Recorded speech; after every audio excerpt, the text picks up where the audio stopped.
मैं प्रशासनिक और वित्तीय प्रभारी था और फिर मैं ऑफिस ऑटोमेशन में प्रशिक्षक भी था।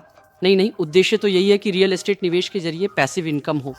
तो ग्वाडेलूप में मैंने 20 साल पहले एक बड़ा घर खरीदा था, जिसे मैंने 2 F3 अपार्टमेंट्स में बदल दिया। ये घर किराएदारों द्वारा चुका दिया गया, जिससे मुझे एक तरह की पैसिव इनकम भी मिली, जिसने मुझे बाद में उसे बेचने और फिर यहाँ दोबारा निवेश करने का मौका दिया। और फिलहाल मेरे पास मार्टिनिक में भी एक अपार्टमेंट है। तो किराएदारी के मामले में जो परेशानियाँ आईं, उनमें से एक ये थी कि मैंने लंबी अवधि के लिए किराए पर दिया था और मेरे पास कई युवा किराएदार थे जो जगह का ख़ास ख्याल नहीं रखते थे। तो हाँ, मुझे कुछ छोटी मोटी समस्याएं थीं। ये सब होने के बावजूद मेरी सबसे बड़ी मुश्किल ये थी कि मैं समूही में था, कुफानगन में नहीं, और मुझे दूर से ही सब कुछ संभालना पड़ता था। इसलिए ये मेरे लिए थोड़ा जटिल था। मुझे भरोसेमंद लोग चाहिए थे जिन्हें ढूंढना मेरे लिए मुश्किल था, चाहे वह छोटे मोटे काम हो, रखरखाव हो या फिर खुद किराए की प्रबंधन की बात हो। बस यही बात थी। तो मैं लंबी अवधि के लिए दूर से प्रबंधन कर लेता था, लेकिन छोटी अवधि के लिए ये मेरे लिए बिल्कुल असंभव था।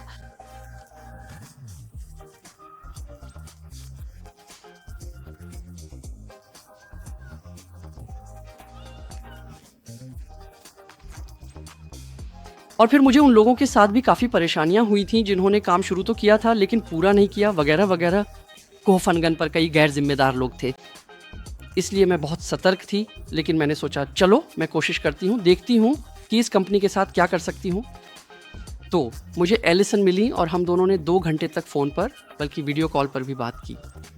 इसीलिए मैं जिस तरह से आप लोग संगठित हैं, आपकी गंभीरता और प्रक्रियाओं को देखकर काफ़ी सुखद रूप से हैरान हुई। मुझे महसूस हुआ कि इसके पीछे कुछ पेशेवर है। ये सिर्फ हाँ या हवा में बातें नहीं हैं जिनके पीछे कुछ भी ठोस ना हो। तो मुझे तसल्ली मिली और मैंने जार्विस को काम सौंपना शुरू कर दिया। और अल्पकालिक किराया कहीं अधिक लाभदायक और कहीं अधिक दिलचस्प है, जिस पर मुझे सच कहूँ तो संदेह था, क्योंकि मैं सोचती थी कि इसके बाद बहुत सारे खर्चे वगैरह होंगे, लेकिन आखिरकार वे सभी खर्चे पैसों के प्रवाह में ही घुल मिल जाते हैं। और सब कुछ मिलाकर ये वाकई में, हाँ, मैं भी सुखद रूप से हैरान थी। तो मैंने लगभग अपने कारोबार को 2.5 गुना कर लिया है, बस यही। अब ये 100% भरा हुआ है।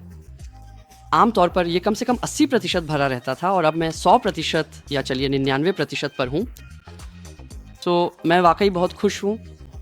और सबसे बढ़कर कारोबार जो कई गुना बढ़ गया है, बुकिंग पूरी तरह से भरी हुई है और मुझे बहुत सकारात्मक टिप्पणियाँ भी मिल रही हैं। मैं पहले से ही यात्रियों की पसंद थी, तो ये और भी अच्छा लगता है।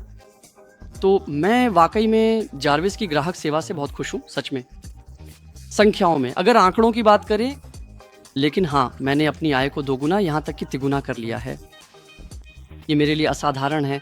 दूसरी बात ये है कि संगठन बहुत सटीक है, अच्छी तरह से परिभाषित प्रक्रियाओं के साथ। तीसरी बात ये है कि ऐसे टूल्स हैं जो मुझे सभी बुकिंग्स पर भी एक दृश्यता देते हैं। ये बात मैंने अभी तक नहीं कही थी, तो मैं हमेशा उस पर नज़र रखती हूँ।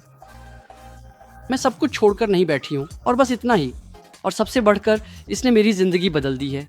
अब मुझे वहाँ मौजूद रहने की ज़रूरत नहीं है। मैं पूरी तरह निश्चिंत होकर सो सकती हूँ और मुझे पता है कि सब कुछ पूरी तरह से संभाला जा रहा है, सब कुछ देखभाल में है। और इसके अलावा आपका ग्राहक सेवा भी बहुत अच्छा है। आप लोग बहुत मददगार हैं, बहुत विनम्र हैं, और इसका असर न केवल ग्राहकों की तरफ महसूस होता है, बल्कि मेरी तरफ, मालिक की तरफ भी होता है।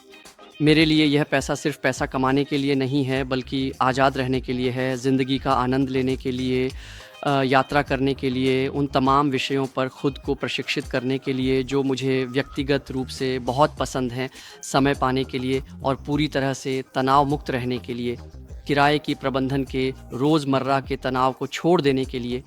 दूसरी बात, मैं देख रही हूँ कि मैं कहाँ निवेश कर सकती हूँ, क्योंकि मैंने पहले समूही के बारे में सोचा था, लेकिन क्यों ना मोरक्को, ग्रीस या पनामा में निवेश किया जाए।